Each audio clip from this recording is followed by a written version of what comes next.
पहला क्वेश्चन पूछा हुआ है कि स्टेट क्या होता है। तो स्टेट क्या होता है? A community of person permanently occupying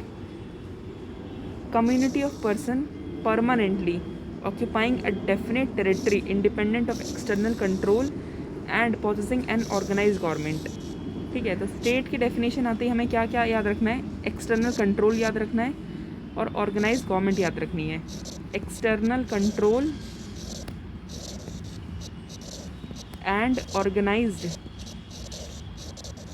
government.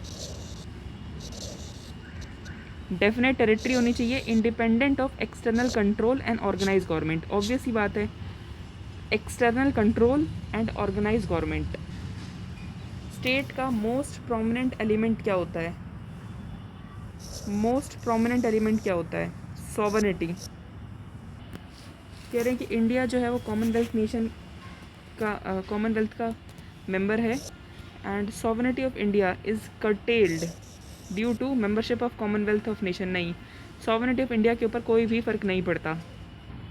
देखो, कॉमनवेल्थ के अंदर क्या होता है कि कॉमनवेल्थ का हेड कौन होता है? कॉमनवेल्थ का हेड होता है ब्रिटिश क्राउन। ठीक है, ब्रिटिश क्राउन जो है वो कॉमनवेल्थ का हेड होता है। इससे इंडिया की सॉवरेनिटी के ऊपर कोई भी फ़र्क नहीं पड़ता। देखो, ये याद रखना है, the state is everywhere, it leaves hardly a gap. The state is everywhere, it leaves hardly a gap. ये पता है, ये वेलफेयर स्टेट का कंसेप्ट है कि स्टेट जो है वो हर जगह है। मुझे लगा ये कम्युनिस्ट स्टेट होगा। The state is everywhere, it leaves hardly a gap. ये वेलफेयर स्टेट का मतलब होता है। क्वेश्चन ये पूछा हुआ है कि the constitution of India provides which type of governance system. कि मतलब कॉन्स्टिट्यूशन ऑफ इंडिया ने इंडिया के लिए कौन सी गवर्नमेंट को प्रेस्क्राइब किया है? तो कौन सी किया है? पार्लियामेंट्री किया है, हमारी पार्लियामेंट्री किया है। ऐसा कौन सा फीचर है जो ये बताता है कि हाँ, इंडिया जो है फेडरल है कैरेक्टर के अंदर? तो independence of judiciary is safe guarded. हमारे यहाँ पे क्या है? Independence of judiciary. Which of the following characters is not true for unitary form of government? Unitary form of government में क्या होगा? स्विफ्ट डिसीजन लिए जाएंगे। क्या वो फ्लेक्सिबल होगा? फ्लेक्सिबल भी होगा। ये जो है ना, यूनिटरी फॉर्म जो है कभी भी आइडियल, लार्ज कंट्री के लिए कभी भी आइडियल नहीं होती। लार्ज कंट्री के लिए क्या आइडियल होती है? Federal system. ये याद रखना है। तो यूनिटरी सिस्टम कभी भी लार्ज कंट्री के लिए आइडियल नहीं होती। गुड गवर्नेंस के लिए क्या क्या चाहिए? अकाउंटेबिलिटी चाहिए, रूल ऑफ लॉ चाहिए, ट्रांसपेरेंसी चाहिए, रेड टेपिज्म नहीं चाहिए। कैबिनेट फॉर्म ऑफ गवर्नमेंट का काम क्या होता है? कैबिनेट फॉर्म ऑफ गवर्नमेंट का काम होता है इंश्योर करना collective responsibility of the government to the people. Collective responsibility को इंश्योर करना गवर्नमेंट टू द पीपल। देखो, पूछ रहे हैं कि सेकंड एआरसी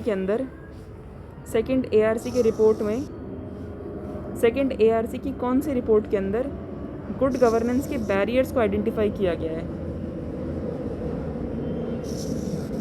सेकंड एआरसी की कौन सी रिपोर्ट के अंदर गुड गवर्नेंस के बैरियर्स को आइडेंटिफाई किया गया है? तो कौन से हैं? Citizen centric administration, the heart of governance, इसके अंदर।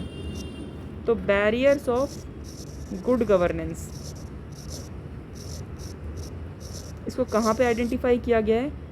Citizen centric administration, the heart of governance. हमारे यहाँ पे पार्लियामेंट्री सिस्टम ऑफ गवर्नमेंट है। हम लोग कैसे कहते हैं? क्योंकि जो काउंसिल ऑफ मिनिस्टर है ना, वो रिस्पॉन्सिबल टू लोकसभा है, इसलिए। क्या एडवांटेज है पार्लियामेंट्री फॉर्म ऑफ गवर्नमेंट की? Same, executive remains responsible to the legislature. वही रिस्पॉन्सिबल रहते हैं, executive is responsible to legislature. इसके बिहाफ पे 2 क्वेश्चन आ चुके हैं।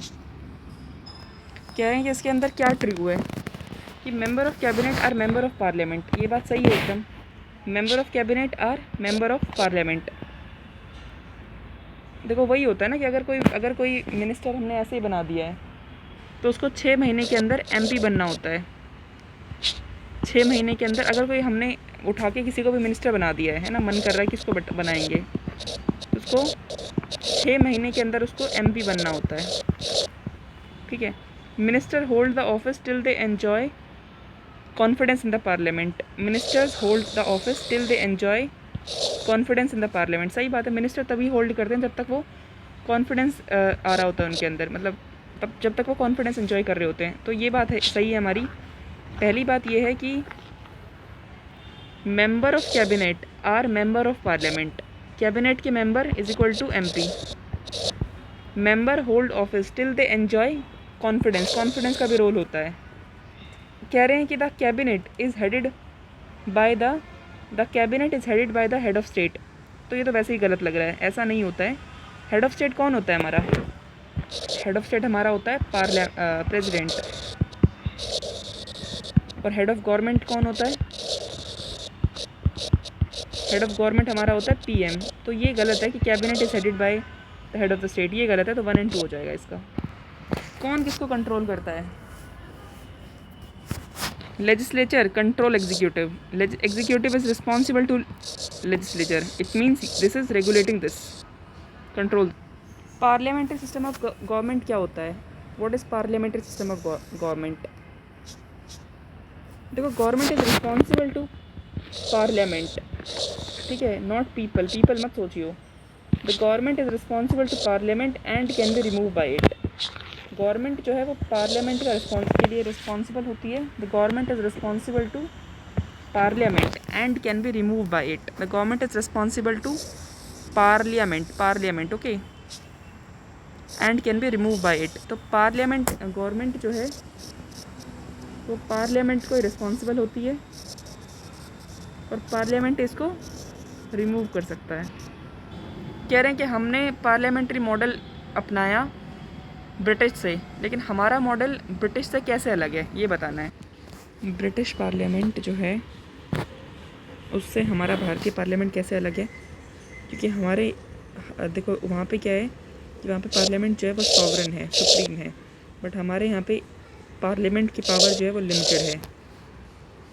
हमारे यहाँ पे जो कॉन्स्टिट्यूशनलिटी ऑफ अमेंडमेंट है ना, वो हमें सुप्रीम कोर्ट के पास उसमें जाना पड़ता है। हमारे वाले में उनको सुप्रीम कोर्ट वो ज़्यादा रोल नहीं देते इसको।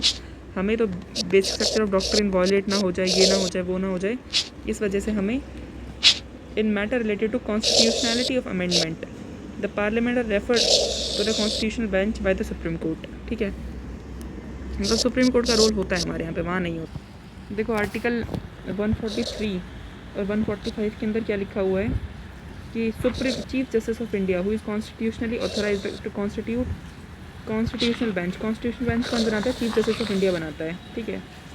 तो इसके कॉन्स्टिट्यूशनल बेंच के अंदर 5 जज होने चाहिए। वो बताएंगे सब्सटेंशियल क्वेश्चन ऑफ लॉ। अगर किसी ये कॉन्स्टिट्यूशन बना दिया है, कोई भी अमेंडमेंट है, कोई भी लॉ, कोई भी आर्टिकल है, उसका अमेंडमेंट करना है, तो सुप्रीम कोर्ट जो है वो रेफ़र करता है कि आप करो इसका अमेंडमेंट। ये बात है।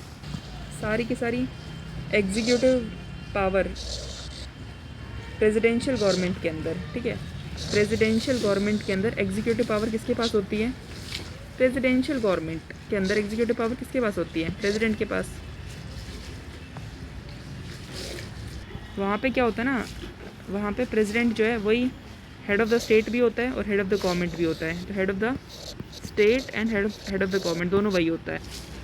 क्या भारत के अंदर यूनिफाइड अथॉरिटी है? तो हमारे यहाँ पे यूनिफाइड अथॉरिटी नहीं है। तो हमारे यहाँ पे क्या है? हमारे यहाँ पे यूनिफाइड अथॉरिटी नहीं है, हमारे यहाँ पे सेपरेशन ऑफ पावर है। तो ये याद रखना है कि यहाँ पे क्या यूनिफाइड अथॉरिटी है? यूनिफाइड अथॉरिटी नहीं है, सेपरेशन ऑफ पावर है। कह रहे हैं कि क्या इंडिया की डेमोक्रेटिक पॉलिटी है? यस। सॉवरन स्टेट है? हाँ। डेमोक्रेटिक सोसाइटी, देखो याद रखना है हमारा जो भारत है ना वो एक वेलफेयर स्टेट है, ठीक है। जहाँ पे वेलफेयर स्टेट का मतलब क्या होता है? जहाँ पे स्टेट हर जगह होता है, ठीक है। इंडिया जो है वो एक डेमोक्रेटिक पॉलिटी है और डेमोक्रेटिक सोसाइटी है। डेमोक्रेटिक पॉलिटी भी है, डेमोक्रेटिक सोसाइटी। हमारे यहाँ पे अथॉरिटेरियन गवर्नमेंट नहीं है, ठीक है। हमारे यहाँ पे गवर्नमेंट जो कॉन्स्टिट्यूशन को फॉलो करती है, डेमोक्रेटिक गवर्नमेंट है, रूल ऑफ लॉ है, अथॉरिटेरियन गवर्नमेंट नहीं है हमारे यहाँ पे। अरे एक मिनट, वेलफेयर स्टेट का मतलब क्या होता है? Secure maximum welfare to maximum number? नहीं, ये नहीं होता है। वेलफेयर स्टेट का मतलब क्या होता है? Management of welfare of weaker section, ठीक है, management of welfare of weaker section. और ये किसकी उस पर बेस्ड है? Principle of equality of opportunity, equality of distribution of health, equality of opportunity पे, इक्विटेबल डिस्ट्रीब्यूशन ऑफ वेल्थ पे एंड पब्लिक रिस्पॉन्सिबिलिटी के ऊपर। Main source of political power in India, तो वो पीपल है। पॉलिटिकल पावर इन इंडिया का source क्या है? पीपल। देखो प्रेसिडेंशियल गवर्नमेंट में क्या होता है, प्रेसिडेंशियल गवर्नमेंट के अंदर सिंगल एग्जीक्यूटिव होता है। यही प्रेसिडेंट जो है वो हेड ऑफ़ द स्टेट भी होगा और हेड ऑफ़ द गवर्नमेंट भी होता है, तो सिंगल एग्जीक्यूटिव होता है। प्रेसिडेंशियल फॉर्म ऑफ गवर्नमेंट के अंदर क्या होता है कि हेड ऑफ़ द एग्जीक्यूटिव जो है ना वो होता है हमारा president. Head of the executive क्या होता है? प्रेसिडेंट। यही अपॉइंट करता है काउंसिल ऑफ मिनिस्टर। ठीक है, हेड ऑफ़ द एग्जीक्यूटिव क्या होता है? प्रेसिडेंट होता है। ये अपॉइंट करता है काउंसिल ऑफ मिनिस्टर और ये लेजिस्लेचर को डिसॉल्व नहीं कर सकता, ये याद रखना है। ठीक है, एग्जीक्यूटिव का हेड होगा प्रेसिडेंट, ये पता है। ये काउंसिल ऑफ मिनिस्टर को अपॉइंट करता है, ये भी ठीक है। ये जो है ना यहाँ पे प्रेसिडेंट जो है वही तो हेड ऑफ़ गवर्नमेंट है, हेड ऑफ़ स्टेट है, तो यही काउंसिल ऑफ मिनिस्टर को अपॉइंट करेगा। लेकिन ये लेजिस्लेचर को डिसॉल्व नहीं कर सकता। क्यों? क्योंकि अगर ये लेजिस्लेचर को डिसॉल्व कर देगा फिर इसको हटाने वाला कोई होगा ही नहीं, यही बैठा रहेगा हमेशा, है ना। तो लेजिस्लेचर को ये डिसॉल्व नहीं कर सकता, अदरवाइज़ ये एरिस्टोक्रेट हो जाएगा, मतलब ये ऑटोक्रेसी हो जाएगी। हमारी डेमोक्रेसी ऑफ इंडिया किस चीज़ पे बेस्ड है? Democracy of India. People enjoy the right to choose and change the government. People enjoy the right to choose and change the government. People ही देखते हैं भाई, पीपल ही तो चूज़ करते हैं ना कि मोदी को बनाना है कि राहुल को बनाना है। ठीक है, और वही चेंज कर सकते हैं गवर्नमेंट को। अगली बार वोट नहीं देंगे, उल्टी उल्टी वोट दे देंगे, बस चेंज हो जाएगा। देखो डेमोक्रेसी के अंदर सबसे बड़ी बात क्या होती है? डेमोक्रेसी के अंदर सबसे बड़ी बात क्या होती है? सबसे बड़ी बात ये होती है डेमोक्रेसी के अंदर कि ये जो है ना, ये ऑर्डिनरी मैन या वुमेन की इंटेलिजेंस एंड कैरेक्टर को बुलाता है। ठीक है, तो ये याद रखना है कि डेमोक्रेसी का क्वेश्चन ये पूछा है कि डेमोक्रेसी का सुपीरियर वर्चू क्या है। सुपीरियर वर्चू ये है इसका कि the intelligence and the character of ordinary man and women को ये बुलाता है। The intelligence and character of ordinary man and women को ये बुलाता है। हमारा कॉन्स्टिट्यूशन फेडरल है, ये कैसे पता चलता है? हमारे यहाँ पे डिस्ट्रीब्यूशन ऑफ पावर है between union and state. Distribution of power है यूनियन एंड स्टेट के बीच में। हमारा कॉन्स्टिट्यूशन कैसा है? Partially rigid and partially flexible. Partially rigid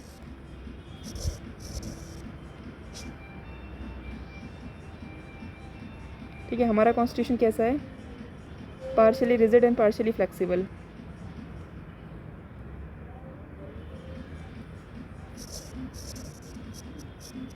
partially rigid and partially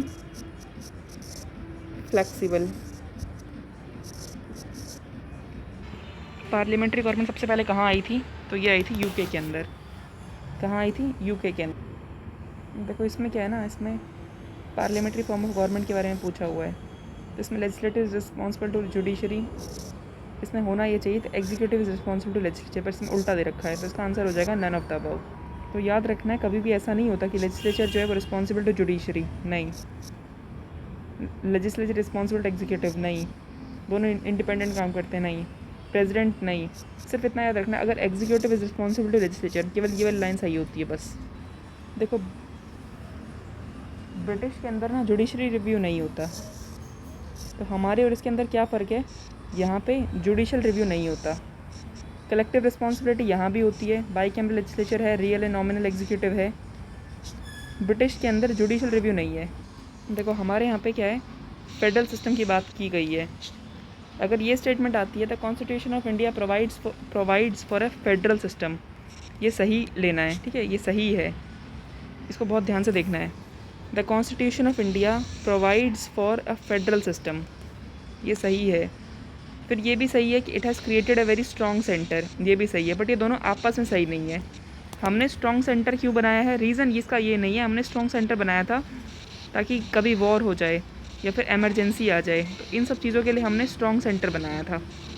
ठीक है, तो कॉन्स्टिट्यूशन के बारे में, कॉन्स्टिट्यूशन के अंदर फेडरल सिस्टम की बात की गई है। कॉन्स्टिट्यूशन ऑफ इंडिया प्रोवाइड करता है फेडरल सिस्टम, याद रखना इस बात को। And it has created a very strong centre war and emergency के लिए, तो इसका हो जाएगा बी। देखो सिंगल सिटीजनशिप जो है वो एक यूनिटरी फीचर है। सिंगल सिटीजनशिप एक यूनिटरी फीचर है, ठीक है। यूनिटरी फीचर हमारे क्या क्या होते हैं? सिंगल सिटीजनशिप यूनिटरी फीचर है, गवर्नमेंट का अपॉइंटमेंट ये एक यूनिटरी फीचर है, declaration of emergency, unitary characteristics, power of parliament for agreement implementation which are unitary characteristics, ये सारी की सारी हमारी क्या है? देखो एक तो है हमारा सिंगल सिटीजनशिप है, appointment of governor by president है, डिक्लेरेशन ऑफ एमरजेंसी है, power of parliament for agreement implementation which are unitary characteristics. Indian constitution के अंदर और फेडरल कैरेक्टरिस्टिक्स क्या क्या है? रिटर्न ये फेडरल है। यूएस में क्या है हमारा? रिटर्न कॉन्स्टिट्यूशन है। रिजिड, रिटर्न और रिजिड, यूएस की बात करनी है, यूएस के अंदर रिटर्न है और उसका कॉन्स्टिट्यूशन बहुत ज़्यादा रिजिड है, ठीक है, तो मतलब वो फेडरल है। डिस्ट्रीब्यूशन ऑफ पावर है यहाँ पे, इंडिपेंडेंस ऑफ जुडिशरी ये एक फेडरल फीचर है, independence of judiciary and by cameral legislature ये भी एक फेडरल कैरेक्टर है। हमें फेडरल कैरेक्टर याद रखने हैं। कौन कौन से हैं फेडरल कैरेक्टर? पहला है हमारा रिटन कॉन्स्टिट्यूशन, ठीक है, rigid constitution, distribution of power, independence of judiciary and by cameral legislature. By cameral legislature को दिमाग में रखें, ये नहीं सोचना है कि नहीं इसका मतलब तो ये हो जाएगा यूके, तो यूके के अंदर तो ये नहीं होगा, नहीं, बाई कैमरल लेजिस्लेचर के अंदर भी डिवीज़न है, ये भी हमारा एक फेडरल फीचर है। क्या हमारा constitution agreement among federated units? नहीं, हमारी फेडरेटिंग यूनिट्स ने एग्रीमेंट नहीं किया है। हमारे यहाँ पे वर्ड क्या यूज़ होता है? यूनियन, मतलब यूनियन ने इन सबको बनाया है, ठीक है, तो हमारे यहाँ पे एग्रीमेंट अमंग फेडरेटिंग यूनिट्स के बीच में एग्रीमेंट नहीं है, ठीक है। देखो हमारे इंडियन फेडरलिज्म के फीचर क्या क्या हैं, ये याद रखना है, ये क्वेश्चन के अंदर लिखे हुए हैं, ऑप्शंस ये क्वेश्चन के अंदर लिखे हुए हैं। पहला है रिटन कॉन्स्टिट्यूशन, दूसरा है डिस्ट्रीब्यूशन ऑफ पावर, तीसरा है सुप्रीमेसी ऑफ कॉन्स्टिट्यूशन। यूएस को दिमाग में रखना है, रिटन कॉन्स्टिट्यूशन है वहाँ पे, डिस्ट्रीब्यूशन ऑफ पावर भी है वहाँ पे, सुप्रीमेसी ऑफ कॉन्स्टिट्यूशन भी है वहाँ पे, इंडिपेंडेंस ऑफ जुडिशरी भी है वहाँ पे, अनइक्वल रिप्रेजेंटेशन इन राज्यसभा ये भी एक फेडरल फीचर है, ये बहुत इंपॉर्टेंट है, ठीक है, अनइक्वल रिप्रेजेंटेशन इन राज्यसभा ये भी एक फेडरल फीचर है, ड्यूल गवर्नमेंट, ठीक है, दो चीज़ें और ऐड करनी है, क्या क्या? इंडिपेंडेंस ऑफ जुडिशरी, ठीक बात है, unequal representation of states in Rajya Sabha and dual government, ठीक है, unequal representation of states in Rajya Sabha and dual government, ये सारे इंडियन फेडरलिज्म के फीचर हैं, ठीक है। Indian federalism is not the result of an agreement by units, ठीक है, हमारे यहाँ पे क्या है? The components have no unit, no freedom to secede from it. The components have units have no freedom to secede from it. क्योंकि देखो अगर ये एग्रीमेंट होगा ना, एग्रीमेंट का मतलब क्या होता है? अगर ये फेडरेटिंग यूनिट्स के बीच में एग्रीमेंट है यानी ये कभी भी निकल के भाग जाएंगे, बट ऐसा तो नहीं होता हमारे यहाँ। जो फेडरलिज्म है ना वो बेसिक स्ट्रक्चर ऑफ डॉक्ट्रिन का पार्ट है, ठीक है, और हमारे यहाँ पे यूनियन और स्टेट लेजिस्लेचर दोनों सॉवरन नहीं है। दोनों सॉवरन होंगे तो फिर ये निकल के भागेंगे, ये हमारे सॉवरन नहीं है। देखो जुडिशरी पावर जो है ना, यूनियन और स्टेट्स के बीच में जुडिशरी पावर जो है वो सेपरेट नहीं है। जुडिशरी की अपनी अलग ही हायरार्की है, तो लेजिस्लेटिव पावर मानते हैं कि हाँ ये सेपरेट, ये बटी हुई है, फाइनेंशियल पावर जो है ये भी बटी हुई है, बट जुडिशियल पावर जो है ना ये नहीं बटी हुई है, ये याद रखना है। जुडिशरी की अपनी एक हायरार्की है, judiciary not separated. Central and state government get authority from Indian constitution. हमारे यहाँ पे president of India is elected indirectly, ये बात सही है। तो इनडायरेक्टली क्यों अपॉइंट करते हैं? कि हमारा जो पार्लियामेंट्री सिस्टम है ना वो कंबाइन है रिपब्लिकनिज्म के साथ। रिपब्लिकनिज्म में भी क्या होता है कि ये प्रेसिडेंट जो है वो इनडायरेक्टली अपॉइंट किया जाता है, ठीक है, तो ये दोनों करेक्ट हैं और ये इसका करेक्ट एक्सप्लेनेशन है, ठीक है। President of India is elected indirectly. President of India is elected indirectly. Okay. Parliamentary system in India has been combined with republicanism. ये भी सही है। रिपब्लिकनिज्म का मतलब क्या होता है? मतलब उसमें कोई भी हेरिडिटरी रूलर नहीं होगा, ठीक है। रिपब्लिकनिज्म का मतलब क्या होता है कि जो भी रिप्रेजेंटेटिव्स हैं वो डायरेक्ट या इनडायरेक्ट इलेक्ट होंगे पीपल के द्वारा, ठीक है। रिपब्लिक का मतलब यही होता है कि वो इलेक्टेड होगा, या तो डायरेक्टली इलेक्टेड होगा हेड ऑफ़ द स्टेट, या तो डायरेक्टली इलेक्टेड होगा, या फिर इनडायरेक्टली इलेक्टेड होगा, ठीक है। देखो कह रहा है कि पॉलिटिकल पार्टी क्या लाइफ ब्लड है डेमोक्रेसी की? लाइफ, जीवन का खून है, जीवन का ब्लड है। क्या है? Political parties. Normally people blame there political parties for bad governance. Normally people blame there political parties for bad governance, ठीक है। Normally people blame there political parties for bad governance, ये एकदम सही बात है, ठीक है। क्योंकि देखो मेन बात यह है कि पॉलिटिकल पार्टीज़ है ना, वही डेमोक्रेसी का खून है। इसीलिए बैड गवर्नेंस के लिए लोग जो हैं पॉलिटिकल पार्टीज़ को ब्लेम करते हैं। दोनों सही है। इंडिया का जो नेचर ऑफ पॉलिटिकल सिस्टम है उसके अंदर कॉन्टीन्यूटी है, चेंज है। हाँ, दोनों चीज़ें उसमें क्या क्या है? कॉन्टीन्यूटी भी है, उसमें चेंज भी है। ऐसा क्यों है? क्योंकि हमारा जो है ना वो मॉडल स्टाइल पे, ट्रेडिशनल स्टाइल और सेंट स्टाइल तीनों के ऊपर बिहाफ पे है। तो ये सही रीज़न है। Modern style, traditional style and saint style तीनों पे है, तो ये एकदम सही एक्सप्लेनेशन। देखो कॉन्स्टिट्यूशन के अंदर फेडरल के बारे में दिया हुआ है, but India is not a federal state, ठीक है। क्यों? India is not a federal state, ठीक है। देखो मानते हैं कि फेडरलिज्म जो है पूरा का पूरा प्रैक्टिकल नहीं है भारत के अंदर, ठीक है। बट इसमें ये कह देना कि इंडिया फेडरल स्टेट ही नहीं है, तो ये फेडरल स्टेट तो है। India is a federal state, yes, ये याद रखना है, India is a federal state. जब भी क्वेश्चन आए ना कि कॉन्स्टिट्यूशन के अंदर फेडरल के बारे में दिया हुआ है तो बोलना है कि हाँ दिया हुआ है। इंडिया क्या एक फेडरल स्टेट है? तो बोलना है कि हाँ इंडिया एक फेडरल स्टेट है। बट हाँ वो फेडरलिज्म प्रैक्टिकल नहीं है, इसलिए यूनिटरी फीचर भी हमें ऐड करने पड़ गए हैं। क्वासी वियरे ने कहा था ना, केसी वियरे ने क्या कहा था कि क्वासी फेडरल, ये फेडरल इन नेचर है बट यूनिटरी इन स्पिरिट है।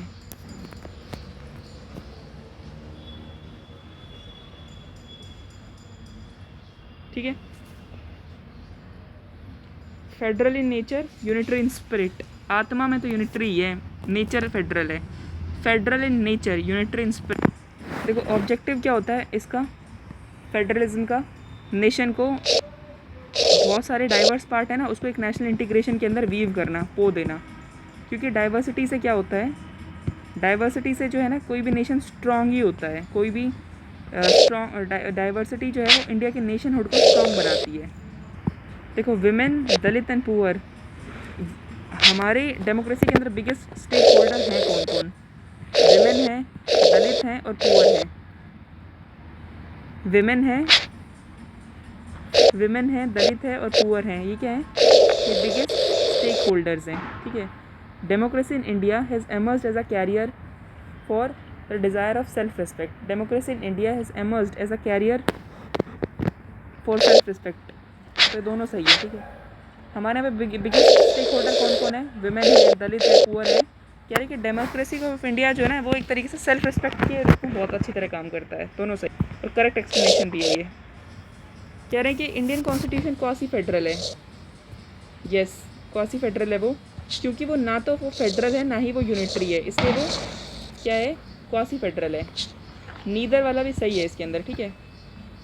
तो इंडिया इज़ नीदर, एक तरफ तो ये कहा जाएगा कि Indian constitution is quasi federal, ये सही है। Indian constitution is neither federal nor unitary, ये भी सही है। देखो कह रहे हैं कि ये क्वासी फेडरल का मतलब क्या होता है? यहाँ पे इंडिपेंडेंट जुडिशरी है, इस वजह से क्वासी फेडरल है। नहीं, इस वजह से नहीं है। इसका मतलब क्वासी फेडरल का मतलब ये होता है जब इमरजेंसी आ गई है तो वो यूनिटरी में कन्वर्ट हो जाएगा, जब नॉर्मल सिनेरियो है तो वो फेडरलिज्म ही रहेगा। तो ये इस फॉर्म के अंदर है, ठीक है। तो ये, हाँ ये बात सही है, बट ये इसका करेक्ट रीज़न नहीं है। जुडिशरी की वजह से वो क्वासी फेडरल नहीं है। ये कोऑपरेटिव फेडरलिज्म की बात किसने की है? कोऑपरेटिव फेडरलिज्म, इसकी बात की है जी ऑस्टिन ने। किसने? जी ऑस्टिन ने बात की है। जी ऑस्टिन ने कोऑपरेटिव फेडरलिज्म की बात करी है। कोऑपरेटिव फेडरलिज्म की बात किसने की है? जी ऑस्टिन ने। जी ऑस्टिन ने कहा है कोऑपरेटिव फेडरलिज्म, और क्वासी फेडरल स्टेट के बारे में किसने कहा है? केसी वियरे ने कहा है। ओके, ठीक है। तो कोऑपरेटिव फेडरलिज्म के बारे में किसने कहा है? जी ऑस्टिन ने कहा है। और क्वासी फेडरल के बारे में किसने कहा है? केसी वियरे ने। ऑस्टिन, ऑस्टिन, जी ऑस्टिन, कॉपरेट करो। ऑस्टिन, ऑस्ट्रेलिया के साथ कॉपरेट करो। भारत अभी जो है हार गया है वर्ल्ड मैच के अंदर, ऑस्ट्रेलिया से लगातार हारता रहता है, 5-6 बार हार चुका है, ठीक है। तो कहते हैं कि ऑस्ट्रेलिया के साथ कॉपरेट करो, जी ऑस्टिन। ओके, और ये क्या है? क्वासी फेडरल, केसी वियरे। देखो क्या कहा था, ये किसने कहा था कि देखो जो हमारा जो कॉन्स्टिट्यूशन है ना, वो क्या है? एक मशीन है, ठीक है। मशीन का मतलब क्या होता है कि वो एक लाइफलेस थिंग है। उसके अंदर लाइफ कब आएगी? जब उसके पास ऑनेस्ट एंड जब उसके पास ईमानदार आदमी होंगे तब उसके अंदर लाइफ आएगी। ये किसने कहा था? ये कहा था राजेंद्र प्रसाद ने, ठीक है। कॉन्स्टिट्यूशन जो एक मशीन है, लेकिन इसके अंदर लाइफ कब आएगी? जब जब लोगों के अंदर देश के प्रति इंटरेस्ट होगा और ऑनेस्ट मैन होंगे। तो राजेंद्र प्रसाद ने कहा था कि भैया प्रसाद जो है ना, प्रसाद ऑनेस्ट आदमी को बांटना चाहिए। क्वेश्चन ये कि principles of administration as myths and proverbs, ये हर्बर्ट साइमन ने इसको मना किया था, ठीक है। हर्बर्ट साइमन एक रहा है, हर्बर्ट साइमन ने मना किया था। हर्बर्ट, ठीक है। तो ये क्या होता है ना, ये मिथ है। क्या बात करें? हर बट्स, उसके बट्स देखो, ठीक है। तो ये मिथ वाली चीज़ है, ये कोई फालतू की चीज़ है, ये कोई अच्छी चीज़ है। हर मिथ्स है ना। तो हर्बर्ट साइमन ने कहा था हर्बर्ट्स। तो इसने कहा कि ये इसको रिजेक्ट किया है। हर्बर्ट्स इसको रिजेक्ट किया। क्या है ये? What is this is nonsense, ठीक है। तो प्रिंसिपल्स ऑफ एडमिनिस्ट्रेशन के अंदर, तो एडमिनिस्ट्रेशन के अंदर ना हर्बर्ट्स को आपको रिजेक्ट करना पड़ेगा, otherwise you will be lost. देखो भाई, ये रिजिडिटी एंड फ्लेक्सिबिलिटी का भारत के कॉन्स्टिट्यूशन में गुड बैलेंस है। इसका मतलब क्या है? गुड बैलेंस का मतलब क्या हो गया कि मतलब ये क्वासी फेडरल है। ये किसने कहा है? केसी वियरे ने। ये किसने कहा था कि कॉन्स्टिट्यूशन को हम लोग टाइट मोल्ड ऑफ फेडरलिज्म में नहीं बांध सकते, टाइट मोल्ड ऑफ फेडरलिज्म के अंदर हम लोग नहीं बांध सकते। तो ये B.R. अम्बेडकर ने कहा था। देखो कॉन्स्टिट्यूशन को टाइट मोल्ड की, B.R. अम्बेडकर ना हमेशा टाइट मोल्ड की मना करेंगे, क्योंकि उनके साथ बहुत ज़्यादा टाइट बिहेवियर हो चुका है कि मतलब वो ऑफिसर बन के बैठे हुए हैं, है ना, और पानी उनको कोई पिला नहीं रहा है। तो टाइट मोल्ड ऑफ फेडरलिज्म, ये जो होता है ना टाइट मोल्ड ऑफ चीज़ें, जो एकदम टाइट सी चीज़ें होती हैं, इनसे ये नफरत है इनको। तो B.R. अम्बेडकर ने सीधा मना किया है। देखो डेमोक्रेटिक डिटर्मिनेशन के अंदर, state in which democratic determination का मतलब क्या होता है? एक स्टेट जहाँ पे लोग सुप्रीम हो, ये बात सही है, ठीक है। Supreme power is vested in elected state. Yes, elected head के अंदर तो सुप्रीम पावर होगी इलेक्टेड हेड के अंदर। A government form by representative elected by people. Yes, इसमें ये नहीं होगा supreme power is vested in a person likewise a king, ये नहीं होगा। देखो कॉन्स्टिट्यूशनल गवर्नमेंट वो होती है जो अथॉरिटी ऑफ स्टेट के ऊपर रेस्ट्रिक्शन लगाए, ताकि वो इंडिविजुअल लिबर्टी के अंदर दखल अंदाजी ना करे। तो वो रेस्ट्रिक्शन किस पे लगाएगी? स्टेट के ऊपर, ठीक है। अब इसमें क्या लिखा हुआ है कि जो इफेक्टिवली रेस्ट्रिक्शन लगाए इंडिविजुअल लिबर्टी के ऊपर स्टेट अथॉरिटी के इंटरेस्ट की वजह से, ऐसा नहीं होता है। अगर वो इंडिविजुअल की लिबर्टी पे बोलेंगे कि यार ज़्यादा बात मत करो, ज़्यादा ना चिल्लाओ मत, या फिर ये क्या नाम है स्ट्राइक मत करो, क्योंकि हमारी अथॉरिटी के अंदर ना ये हमारे इंटरेस्ट में नहीं है, तो ये नहीं होता है। ये रट लेना है कि कॉन्स्टिट्यूशनल गवर्नमेंट क्या होती है? जो इफेक्टिव रेस्ट्रिक्शन लगाए on the authority of state in the interest of individual liberty, ठीक है। ब्यूरोक्रेसी का काम क्या होता है? Implementation of public policy. Constitutional government का मतलब क्या होता है? Limited government. हमारा फ्लैग कब फहराया गया है? 22 जुलाई 1947। फ्लैग 22 जुलाई 1947। 7 और ये 7 है ना, जुलाई मतलब 7/7, 1947 और 22, ठीक है। झंडा फहरा रहे हैं भाई साथ में, भाई साथ झंडा फहरा रहे हैं। झंडा में क्या होता है? झंडा जब फहराते हैं सारे भाई साथ आ जाते हैं ना, भाई बहन सब साथ आ जाते हैं। झंडा फहरा रहे हैं भाई साथ। कह रहे हैं कि इंडिया में और इसमें कॉमन क्या है, इंडिया और यूएसए में क्या कॉमन है। तो देखो यहाँ पे क्या है कि प्रेसिडेंट के पास पॉकेट वीटो होती है, ठीक है। अब अमेरिका के प्रेसिडेंट का क्या होता है, इसको पॉकेट वीटो 10 दिन में रिटर्न करनी पड़ती है। अमेरिका के प्रेसिडेंट को 10 दिन के अंदर पॉकेट वीटो रिटर्न करनी पड़ती है। लेकिन हमारे वाले में क्या है, पॉकेट में अपने डाल के वो सो रहा है, कुछ भी कर रहा है, कोई दिक्कत नहीं है, आराम से रहेगा, ठीक है।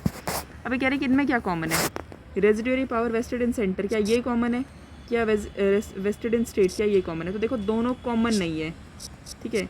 ये जो वाला जो फीचर है ना, ये है इंडिया का, तो ये यूएस में नहीं है, और ये वाला जो फीचर है वो है यूएसए का, तो ये इंडिया में नहीं है। तो ये दोनों कट जाएंगे क्योंकि कॉमन नहीं है, ये अलग है, ये अलग है, ये वाला कॉमन है, ठीक है। तो ये हो जाएगा। अब कह रहे हैं the upper house has some nominated members, तो